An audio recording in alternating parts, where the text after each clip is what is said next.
Have you ever wondered what games you should keep or you should lose? Find out here at Purge Reviews. Cargo Noir is part of a historic game line from Days of Wonder. When Days of Wonder was popping out games, one a year, and they had the best components you'd ever seen, people anticipated the games coming out of Days of Wonder. We had things like Ticket to Ride. Oh yeah, and Ticket to Ride is one of the greatest games ever made. You had Coliseum, you had that coming out. You had all kinds of these games coming out from Days of Wonder, and you anticipated each and every one, and some people did that until Cargo Noir was released. Cargo Noir was kind of the first one you saw a chip in the marble a little bit, just a little bit of a chink in the armor, and it didn't exactly come out the way that people anticipated. This is when they went like super light. It had a little bit more of a nasty aspect to it. It was still family friendly, except for the artwork, except for the contraband and some of the stuff that you're doing in this. So they went against market type just a tad with this one. And I don't think this was one of their more successful games. I don't think they truly rebounded until many years later. So what you're going to see here is a game of can be quite nasty, the way you're bidding around the board and outbidding people. And there's only so many rounds in the game, and you really have to utilize those bids and not just all up at $1, super boring, and it's not going to work here. You need to go up $3 or $4 and make sure you get what you want. Because if somebody outbids you, you just wasted an entire round of the game on that bid and that money and that aspect of what you're putting there. So it's a really interesting like auction or bidding game because you can't just $1 up somebody. You need to go in. If you want something, you need to go and get it. And I find that aspect of it very interesting. Now, you can be blocked out of areas by not bidding enough or maybe just have enough money. There is a catch-all. We can get more money. There's other ways to do it. On that, you're going to be set collecting different pieces of contraband that you're going to have and turning that in for big money things like a yacht or a mansion and things of that nature. It's very, very cool. So the artwork in this game is very, very good. I think this was hindered a little bit because of the pedigree of Days of Wonder. And maybe it didn't live up to that Ticket to Ride aspect or Mystery of the Abbey or the Mystery Express or something that was just like really big on people and tip of their tongue. And at the time, people were maybe wanting to poo-poo on it a little bit and were too harsh on Cargo Noir. Because this is a much better game than you probably have heard about or remember. If you're going back through the library of Days of Wonder, this is what I would totally tell you to do. But it has some aspects of being mean and territorial and that bidding aspect. You can totally get hosed in this game. Yes, it's usually about your decisions, but you never know exactly how somebody else is going to respond in their auctioning.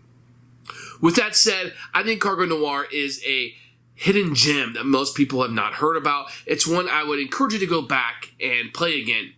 Is it overproduced? Absolutely. You're going to have Days of Wonder goodness dripping off of these components, and this game is going to be fantastic in that realm, but the game has enough chrome on it that perhaps it cannot hold itself up under that weight. I can totally see that. I remember looking at this game, how beautiful it is, the artwork.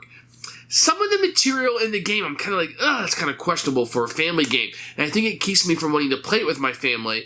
And it may not be heavy enough to be that grinding game I want with my gamer friends. So it kind of fits a weird thing where nothing in it's unique, but the theme or the artwork may be a little too risque for the family environment that it is shooting for. With that said, I highly recommend you going back checking out Cargo Noir. If you heard bad things about it, give it a shot. It's actually a pretty cool little neat little game. It's just overproduced by 1,000 degrees. Keeper for us.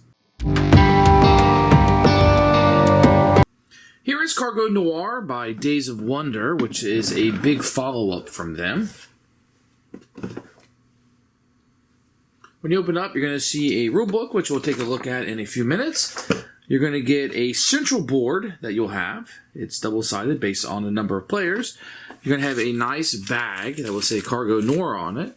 And then when you open it up, you're going to have some tiles and stuff in here that you'll have. You can see the artwork on it is really cute. There are some stuff in here like uranium, cigars, weapons, all kind of things you probably don't want to collect in real life. Everybody will have a different sheet with a different caricature of characters, which are done in comic style, but there is no unique powers to it, as you can see.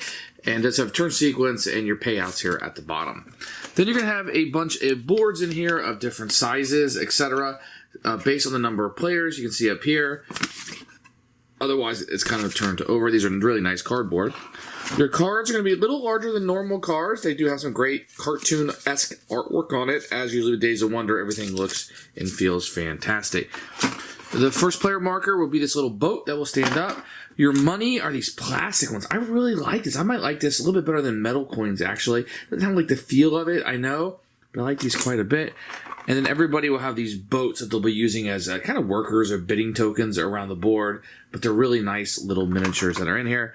The boats all do look the same, but they are different colors, and I think that it works just fine in here.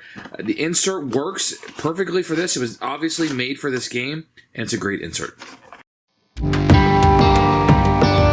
Here is the rule book for Cargo Noir. You can see the front of the box that will be on here. Now, as of most Days of Wonder, you're going to have the components listed over here. A great picture of setup with numbers corresponding to where you go. This could have been spread out a little bit because you're just getting wasted artwork over there. Then you're going to have the rules of the game. The object starting a game turn is exactly how a turn goes. And then it jumps into it. Now, the first turn, you're going to skip 1 and 2. And you're going to jump just to 3. So it's a little confusing when you're first starting to play. Plenty of pictures and examples down here, as you can see. And then the game ends. The rules are not very long, very easy to understand. The back of it is just a advertisement for something else. But you got about 15 or 20 minutes to get through this, possibly, to understand everything and be up and moving with no issues. I'm thinking of the most basic of overviews of the game. It's a fairly simple game. Based on the number of players, you utilize certain aspects of the board. This will be your turn tracker. Based on number of players, you'll play 10 or 11 turns. Everybody's going to start out with 3 little boats, which will be their bidding. And when you go to these locations, in here, you can just put it down here. If you put a boat here, it's going to give you $2. If you put a boat here, you can take one from your board and exchange it out. Everybody's going to have a board, and you can hold at the end of your turn up to 6 things that can be carried over. So if I had one on here, and I went to this location, let's say I had weapons, I could swap it out here. I'm trying to collect jewels, and I would do that. So that's what that location in the center is do. You don't have to put any money. So it gives you $2. This lets you swap out with something that is here, or you can draw a random one from the bag. At the other locations around the board, they all work the same way. You're going to put a bid of coins underneath this. Depending on how much you want to bid, in this case, I'm bidding 3. I want to buy this because I want the ivory and the weapons. I can bid 3. And I'm going to put all of my guys out. Maybe I put some in the centers. I want to generate more income. Maybe I bid 2 for this. That would be the end of my turn. Then the next player can come in. Now, these 2 places in the center, I can go there as much as I want. It doesn't really matter. If I wanted to go to a place that he is already here, let's say I wanted to go there, then I would have to put 4 or more down as my bid. I'd put my little ship on it, and then maybe I would want to go over here, and I'm just going to bid a single coin. And that would continue on until at the beginning of your turn, if you were alone at a place, but because I lost this one, I don't have the most coins there, the coins would come back to the purple player, and so would the boat. At the beginning of my turn, if I'm the only person here, which means I have the highest bid of 2 coins, these 2 coins would be paid into the supply. I'll just put them there. I would take my boat back, and I would get to add all of these onto my board. So you want to be the highest bidder when it comes back on your turn. Now, during your turn, you can have more than these slots, but by the end of your turn, you cannot. You cannot have more than 6 unless you had a warehouse card. If you have a warehouse card, you can start adding more of these on. I'll get to these cards in just a second. And so that's how it's going to happen. So at the beginning of your turn, you're going to take back any of these that you've won the bids on. If you won a bid, it goes to the supply. You get your boat back. Then you will put all your boats back out. We will refill the spot that we won. So 1, 2, 3, 4. That gets filled back up. Then I can go back out and I can bid. Now, let's say there's a situation here where I had a bid here and the red has more at the beginning of my turn. So what I would do at this point is I could either up my bid, or if I took this back, I get my money back like I showed you, but I can't go back on this turn to Rio. So that'd be the only consolation prize I have for that. And then finally what I can do is I can trade these in if I so choose. If you look down here, if I have different ones, they pay out on this one. So if I wanted to get, say I wanted to get these 3 right here, for 3 that are different, I could have 6 buying power. If I wanted to sell the 2 cigars together, I would get 4 buying power.